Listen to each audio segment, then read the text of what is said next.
আমরা মনে করি কি আওয়ামী লীগ মনে হয় মরার সময় কলেমা পড়ে মরে। এটা আমাদের বোঝার ভুল হচ্ছে। আওয়ামী লীগ মুজিবীয় ধর্মে বিশ্বাস করে এবং তাদের কলেমা হচ্ছে জয় বাংলা জয় বঙ্গবন্ধু। না হলে একজন মানুষ মারা গেছে, জানাজায় যাইতে হবে, কলেমা শাহাদত পাঠ করতে হবে, তার জন্য দোয়া করতে হবে, নিজের একটু কান্নাকাটি করতে হবে। ওর কি মন চাইছে জয় বাংলা স্লোগান দিতে? এত সুযোগ পাচ্ছে না সারা বছর। আমার কথাটা বুঝলেন, একটু ফালতু কিছু মানুষ।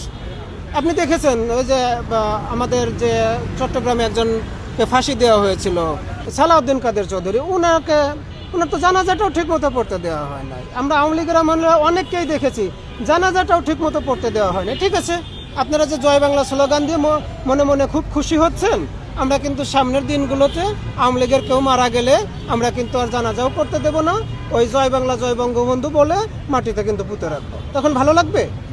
এগুলো হলো ফালতু মাপের চিন্তা ভাবনা। একজন মারা গেছে ভাই, তার জন্য দোয়া করেন, তার জন্য কলেমে শাহাদত পাঠ করেন। আমরা মুসলিমরা যা করি, আপনারা কি করতেছেন? ওই বঙ্গবন্ধু ধর্ম নিয়ে জয় বাংলা কলেমা পড়ে তাকে মাটি দিচ্ছেন। এগুলো ভালো জিনিস না।